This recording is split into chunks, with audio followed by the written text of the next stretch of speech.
Hey guys, it's Tim, and this is Pro Wrestling Unlimited, as we're here on a Tuesday with a Smackdown Live review, September 4th, 2018. Nick, what's going on? What is going on, folks? We are going up on a Tuesday. That's a rap reference. That's going to be the only one you get out of me. September 4th, 2018. Don't wake me up yet. Please wake me up when September ends. It's a Green Day reference. Sure. We're going to be talking Smackdown Live, and if you want to talk Smackdown Live and you want to let us know your thoughts on it, you can always text into the show at 510-906-1341, 510-906-1341. Looking at the chat here, we've got Crazy JJ26 DJ Stroke Victim, or KIDJAL, but I'm assuming it sounds like a stroke victim. What an echo. No, perfect says, sorry. There's echoing? How bad? You were like, oh, I'm echoing bad right now. Hold on. I think I know why. It's my fault. I've got two audio channels set for you for some reason. Talk. 1 2 3 1 2 3. Go again. 1 2 3 1 2 3. All right. What's going on here? Hold on. For some reason, Nick's audio is coming through two channels, and then when I mute one, it kicks him out of both. You kicked me out of the main. You're good. One. You're good now. Okay. Awesome. I had to figure out which one to mute. We're good now. Cool. Sometimes there's issues, but we can fix them 99% of the time. Well, 98. Jesus Christ, guys, relax. God, we're fixing it. It's all good. Let's talk SmackDown Live. So SmackDown was an okay show. I loved the AJ Joe thing because it's the same thing they do every week, but it doesn't get old for me. So SmackDown starts off. Renee Young's in the ring. She introduces Daniel Bryan and Brie Bella, or I guess Brie Bella is the new John Cena, free agent. She can go with either show, but she takes more advantage of it than John Cena, where she's on both shows the same week, where Cena would work a program on SmackDown and then go to Raw. Mm-hmm. And I don't think he ever did come back to SmackDown, though. He stayed on Raw. Exactly. So Daniel Bryan and Brie Bella come out, and they show footage of Miz and Maurice and Andrade Cien Almas, Zelina Vega attacking Bryan and Bella last week. Young showed footage from earlier in the day where Miz and Maurice were in a ring with an empty arena, calling out Daniel Bryan and Brie Bella. Bryan then pointed out that the Miz and Maurice jumped them from behind, which, remember that for a little bit later. Miz and Maurice jumped them from behind. And that, they showed up to the building early, and then they left. Bryan then called them cowards. Bella agreed. And then they were interrupted by Almas and Vega. Vega basically said that Andrade Cien Almas wanted a rematch from last week. He wasn't going to take no for an answer. And we got Daniel Bryan against Andrade Cien Almas. Which on paper just sounds... Mwah! I mean, it's a good match. I liked it both times they've done it. Welcome back, Vintage Dylan, who says, Hey, Tim and Nick, sorry I haven't been on a while. Just started school recently. It's all good, man. School does take priority, but welcome back to the show. Oh, yeah, for sure. So, with that, we do have, like I said, Daniel Bryan versus Andrade Cien Almas. They did some mat wrestling early, but Bryan worked over Almas' arm. Excuse me. Almas rocked Bryan with a spinning back elbow for a close near fall. Almas used the arm breaker into the ropes and launched Bryan off the apron into the barricade. Almas missed a knee in the corner and landed on the floor. It was an awesome spot. Bryan attempted a running, flying knee off the apron, but Almas nailed him with a drop kick. Almas briefly gained control until Bryan gave him a huge backdrop to the floor and nailed him with a suicide dive to the back. At one point, Almas attempted the hammerlock DDT, but Bryan reversed out of it. Almas then attempted a back elbow again, but Bryan caught him with a kick. Bryan hit the running knees for the victory. After the match, Brie Bella then played the heel. So after the match, Daniel Bryan, he stands up, Brie Bella gets in the ring to celebrate with him, and Vega rolls in to check on Almas. She's checking on Almas, not worrying about Brie. And what does Brie do? Like the heel Bellas are, kicks her in the back of the head, knocks her out. Exactly. Like, they're going to complain that they were attacked from behind, but Brie's going to attack Zelina from behind. unprovoked. Just saying. Just saying. And it ties into later in the night at the end of the show, too. Remember that. So, Miz and Maurice appear on the big screen, and they're like, oh, we're on a date here in Detroit. We're at some local Italian restaurant. It's not really all that good anyways. They say the name of it, and I'm like, oh, my God, if they fight in this restaurant, it's going to be dumb. No, I think it'd be funny. I like goofy stuff with my wrestling. I don't mind it being a little funny at times. So, we go to commercial, come back, and Daniel Bryan and Brie Bella look to be leaving the arena, still in their gear. And Kayla Braxton stops him and is like, oh, where are you guys going? They're like, oh, well, we're hungry. We're going to go to such and such restaurant. Hopefully, there's not a dress code because we're just wearing this. Tom Phillips then conducted an interview, but he said that because of the what's the word he used? I don't even remember the word. He used some big word. He said because of the feud going on between these two women, they're not allowed to be in the same room. And so Charlotte Flair and Becky Lynch had to be in different rooms conducting this interview together due to the heated nature. Who is it? Brock and Joe style. Exactly. And I really like that that's how they're booking that almost. It's like these two women will literally choke each other to death. It's turned into if we do not separate them. It's turned into a blood feud almost. Blood flute? Blood feud. Oh, there's just a flute that some kid's blowing on, blood's coming out, and he's like, what's happening? Anyways, so... Jake Fitzpatrick's nick is 10th grade hard. Probably, I dropped out. So, they're talking in front of the cameras and everything, and Flair seemed a little furious. Flair got a mixed reaction from the crowd. Becky Lynch got a huge pop when they said her name, and Flair was just like, at Hell in a Cell, I'm not going to know the person I'm standing across the room or the ring with.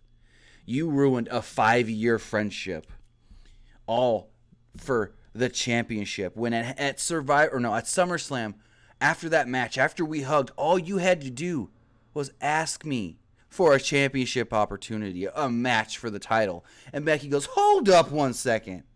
Queen, who do you think you are saying that I have to ask you for a title match? No, I'm going to just take that title. Flair said that Lynch put herself in the shadow of Charlotte. Lynch then said that she promised to take the title and that it was going to come back to her like it originally did on as her being the original Smackdown Live Women's Champion. Flair promised to beat Becky Lynch and prove that she's the best. She said in their friendship, Becky was never second best. They were equals. But in the ring, Becky is second best. Lynch then told her, shine up that belt and get it ready for me. And they made it official, the title match at Hell in a Cell, but they didn't announce it inside the cell. Okay, so to clarify, it is at Hell in a Cell, not in Hell in a Cell. Correct. And God, you just drank a gallon chunk of water.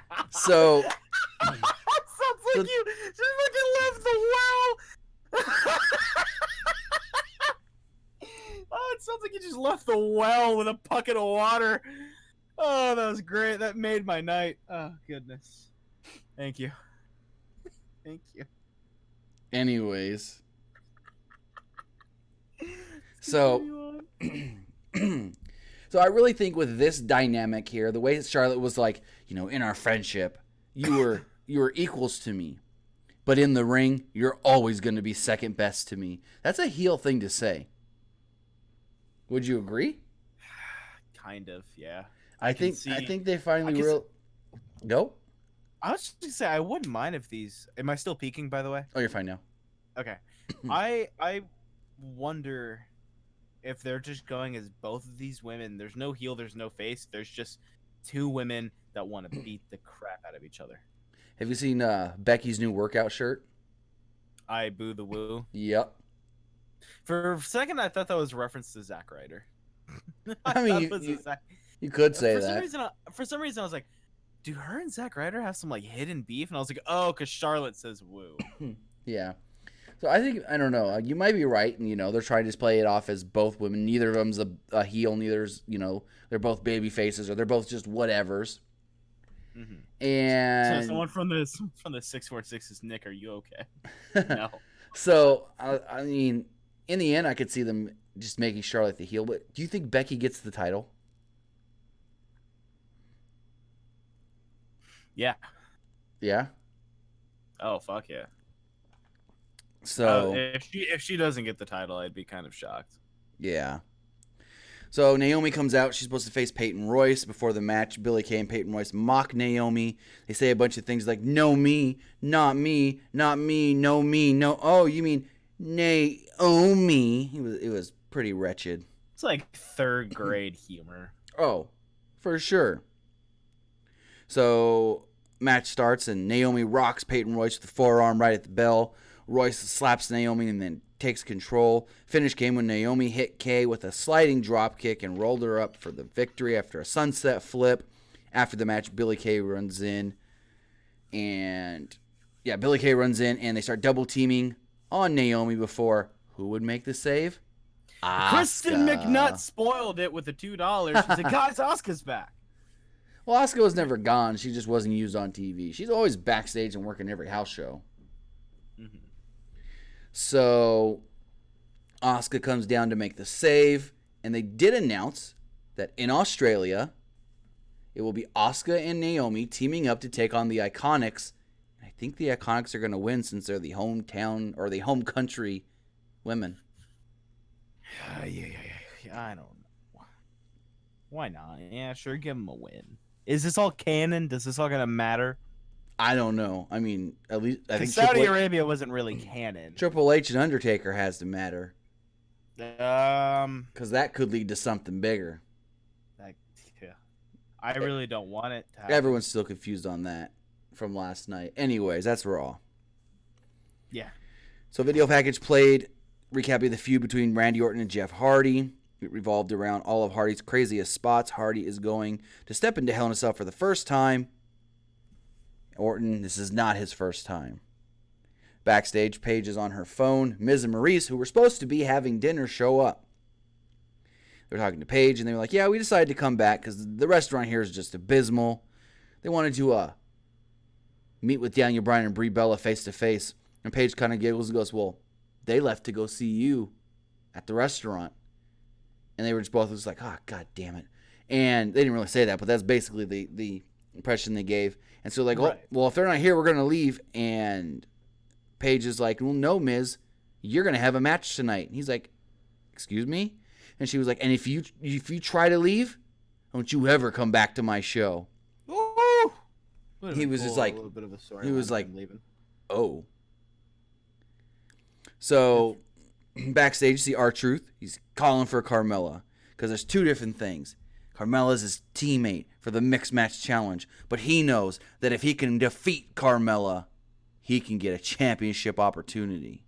And that's the most important thing. He's going to turn on her in the Mixed Match Challenge. They're going to be in the middle of the match. He's going to run in and hit her with a roll-up. He's going to be like, ref, count 1, 2, 3. Ref's not going to count it. He's going to count it, and then he's going to jump up and go, where's my title match? That I would laugh if that happened. I would laugh. I mean, they have to pay that off in the Mixed Match Challenge. Screw it. Have them be okay the whole way through, and then him do it in the finals or something. Fair enough. Well, tonight, he didn't even know who Carmella was. He thought Maurice was Carmella, and Carmella was another lady. We'll get to that. So it happens, man. So he's walking backstage, and he's like, Carmella, where are you? And he sees a blonde from behind, which we all know it's Maurice because we know what she's wearing, a blue pantsuit. And he taps her on the shoulder, and she kind of turns around. She's like, what do you want? And he's like, well, Carmella, I've been looking for you. And Miz comes up, and she's like, I'm not Carmella. Miz comes up and goes, what do you want with my wife? Oh. And he was like, your wife? You're married to Carmella? And Maurice is like, Carmella, I'm not that Staten Island trash. And Miz goes, he goes, truth, when's the last time you were relevant? Or no, he goes, when did we team last? And they're like 2011. And he's like, yeah, that was the last time you were relevant. Got him. Yep. Miz, Truth then said, it's been 7 years. And Miz said that he forgot Truth still worked here in the WWE, which many did before the last month or so. Oh, yeah. Truth told Miz that he doesn't know what Carmella sees in him. Even though Miz and Maurice both just said, this is not Carmella. Kristen McNutt with the $5 Super Chat donation. Question. Ooh. AJ Styles hold the title about 300 days now, and how long will he hold the title for? It's a good question. I could see them having him beat the CM Punk record. I doubt it. So. Well, if there's going to be anyone that the fans don't mind having break, exactly. AJ. So, that's just another Vans. That's just another, fan standpoint that I see it as. So. Mojo comes down to the ring. Tom Phillips wondered why Joe was here since he threatened to visit AJ's house. We didn't really get a payoff from that. I know. Joe just then started yelling, Wendy! Wendy! It's so scary when he does it. Joe noted that Styles must have taken him serious since, he's not here tonight. He said that Styles is still at home waiting for Joe to break into his house. He said that he's not a monster, and all he did was try to keep his promise to Wendy. He said the Styles household on Tuesday night, or he said that the Styles home on a Tuesday night is a lot better now because Joe made Daddy go home and take care of his family. He said the Styles' daughter Annie gets to enjoy having Daddy home to tuck her in.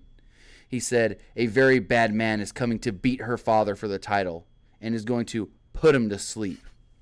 Styles then appeared on the big screen. He's like, it's one thing to threaten a man, but to threaten that man's family, that's when the talking stops. Mm-hmm. And it's like, okay, so what's going to happen here? And AJ's music hits. Camera's right on the entrance ramp. You got the music going. You got it. It's like, we don't want none. We don't want none. It does the... It's like AJ's supposed to be standing there. He's not there. Camera cuts over to Joe. Joe's looking all around him like, is this guy gonna attack me from behind? Camera goes back over to the ramp. His music keeps going. Nothing. Finally, AJ walks out. He's taking his time to throw Joe off. And AJ walks out, and he just bum rushes down to the ring. And they brawl at ringside. Joe grabbed a chair, but AJ nailed him with a phenomenal forearm off the ring steps. Styles then stalked Joe with the chair before referees came down to stop him. Referees were like, AJ, don't do it, don't do it. They were trying to hold AJ back. And so what does AJ do? AJ runs up, slides into the ring, jumps up on the rope, springboard, phenomenal form. No, it was crossbody. Crossbody off the ropes. He crashes and burns, lands on a referee's head, rolls through it, gets up. Paige is now down there, yelling at AJ. AJ, don't do this. AJ, get your butt to the back. AJ, get out of here. AJ, leave this be. AJ, if you really want Joe, you're going to go to the back right now. AJ tried to do the whole juke and jive a football deal where you spin around and try to go around the defender, but referees caught him. Paige is still yelling at him. AJ, get to the back. Go to my office. Get out of here. AJ leaves. Joe was seen at ringside kind of disheveled. And I don't know what happened, but Joe had a pretty gnarly little cut over his eye. That happens to him a lot. And I'm going to tell you something, that if Joe's going to win that title, he can only win it one way. Submission? Nope. Muscle Buster. I don't think they allow him to do that move anymore after he almost killed Tyson Kidd. Dude, who gives a shit? Who cares? So there was a freak accident once with Tyson Kidd. I mean, if they really want to do it, AJ would be the guy to do it because they could be like, exactly. Look, AJ's taken this move 20,000 times. Exactly. If freak accidents happen, there's no point in being scared. Kristen McNutt with the $2 join us. Joe is here doing The Shining. Here's Joe. You know where he got the Muscle Buster from, right? I think I do, but I also don't. He was in Japan. He saw the Ultimate Muscle cartoon, and Kid Muscle, the main character, did the Muscle Buster. I mean, it was a lot more anime in the cartoon. He'd jump up 60,000 feet with his opponent, and then he'd crash and burn down. Anyways. That's amazing. Let's continue on. I used to love the hell out of Ultimate Muscle show and the Nintendo game. Anyways. R-Truth is backstage, continuing to search for Carmella with Ty Dillinger with him this time. Yelling for Carmella, He's like, I've searched this building up and down all around, and I can't find Carmella. And Ty Dillinger goes, right there? And he walks over, and he's like, have you seen Carmella? And she's like, Truth, I am Carmella. And he was like, he was just like, oh, well, the other Carmella said that you're Staten Island trash. And she was just like, excuse me? He's like, if you want, I'm going to face The Miz in the main event. You could be in my corner. And Carmella just stormed off. Truth then told Ty Dillinger, I'm going to teach you tonight how you get in the main event. He's like, okay. Yup. So then we had Triple Threat Tag Team match. Winners will take on The Bar next week, with the winners of that match going on to Hell in a Cell, take on The New Day for the Smackdown Live Tag Team Championships. We had Rusev Day, the Usos, and Sanity. Early on, Sanity isolated Jey Uso in the corner, took the early advantage. Killian Dane used a Fisherman Buster, on Jey for a 2 count. Killian Dane sent Jey to the floor with a dropkick, and Young nailed him with an elbow off the apron. Jimmy got the hot tag and ran wild on Sanity. Rusev then tagged himself in and ran wild as well. Rusev attempted the Machka kick, but Young shoved Rusev onto Jey, and Jey made the tag. Jey hit a dive, taking out everybody on the floor. Rusev then tagged himself in once again. Eric Young then rolled up Rusev with his feet on the ropes for a near fall, but English shoved his feet off the ropes, breaking up the pin. Finish came when English was distracted. But when he distracted Young, Rusev hit the Machka kick and pinned him for the victory. So next week, Rusev Day will challenge The Bar, with the winners taking on the New Day at Hell in a Cell. There you go. Going to the main event on commentary, Corey Graves announced that Carmella has agreed to come out with R-Truth, be in her corner tonight. Miz and Maurice came down to the ring. Miz reminded everybody that he's better than Daniel Bryan. Miz noted that they're sick of chasing Bryan and Brie Bella all around this god-awful town of Detroit. Miz tried to call them both out, and then Maurice goes, stop, you know they won't come out here. Miz then noted that Bryan dragged Brie into this and that he doesn't care about anybody except for himself, and that if he really cared for himself, or if he cared about anybody else, he wouldn't put his wife in this kind of danger. He then pointed out that they're going to be responsible for what happens to Bryan and Brie at Hell in a Cell. I like it. I like promos where they're clearly violent. So it makes it feel like the match isn't just a match. It makes it feel like there's a reason that they're feuding. You know what I mean? Exactly. I like it. So R-Truth comes out. Well, I think Carmella comes out first to her music. She waits on the ramp. The whole new thing where one person comes out to their music, they wait at the top of the ramp for a second, and then the other person comes out. So R-Truth comes out, and he does this whole thing. What's up? And then you have Carmella, what's up? And he'd do his thing, and Carmella, what's up? So I don't know if they're going to turn Carmella babyface with this whole R-Truth thing or not. But it wasn't not a bad match at all. Truth was firm. No, again, Truth is such a good, reliable worker, and you don't know that. You wouldn't have known that, a month ago, because the guy's rarely on TV. Yeah, well, I mean, he's been regular on TV. Well, here's the thing. He was hurt for a while, I think it was shoulder surgery, so was out for a long time. Then they did the Superstar shakeup. They moved him to Smackdown. He was still not cleared to return. And then a month and a half, 2 months ago, he finally got cleared. And they've been really using him, but he's been spotlighted in the ring, looking good. And his character is just so dumb. Mm-hmm. So I think his character's dumb, but I think what he's great at is he kind of knows, hey man, I might not have too many years left in this business. Oh no. So maybe I don't have to wrestle every single night or every week, but hey, I'll be great for comedy relief. George Don Cox in the chat says, can I please have what R-Truth is drinking? Some of that. All right. Diet Pepsi. So that's what minors should be drinking, Diet Pepsi, nothing else. Truth was firmly in control early in the match. Miz caught Truth with a knee to take control. Miz used a backbreaker into a neck breaker for a near fall. Miz mocked Carmella by doing the moonwalk. Miz used as Corey Graves likes to call, the world-famous it kicks. That's so annoying. But Truth rolled him up for a near fall. Truth missed an axe kick, and Miz hit a DDT for a 2 count. Miz then attempted the running knee, but Truth caught him with a spinning heel kick. Miz attempted the figure 4 leg lock, but Truth rolled him up for a near fall. Miz caught Truth with a kick and set up the skull-crushing finale. Daniel Bryan and Brie Bella then returned to the arena and made their way down to the ring. Miz was distracted and Truth pinned him with a roll-up. Our Truth won a main event at Smackdown. Sir. Bryan and Brie then attacked Miz and Maurice. She actually attacked Maurice from behind. Maurice was concerned about her husband getting pinned, and what happens? Brie comes at Maurice from behind. Tell me that's not a heel thing. Yeah. One more thing before we wrap up here. I want to go back on something. Well, it wasn't the end yet. Go ahead. So, Corey Graves was like, you can't do that to Maurice. She's a mother. And then I think it was Byron was like, well, Brie's a mother. I had a stroke right there. Anyways. Yeah. And Corey goes, but she just recently gave birth. Like, he had to justify himself. So anyways, Brie and Maurice were in the ring when Zelina Vega and Almas came out. Vega then pulled Brie Bella's leg, pulling her down. Miz and Maurice then ran off, and Almas and Vega beat down the babyfaces. Bryan and Brie made a comeback and applied the yes lock on both Almas and Vega in the ring, which basically, if I would predict, mixed tag match next week.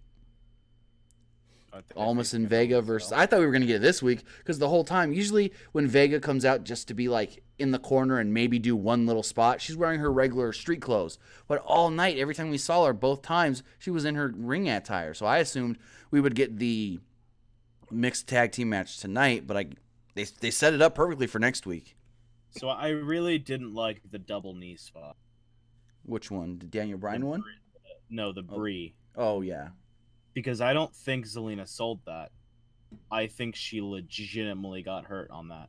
I don't know. Because typically when you see Andrade do it, he gets both knees and they look like they hit either side of him, almost on the shoulders.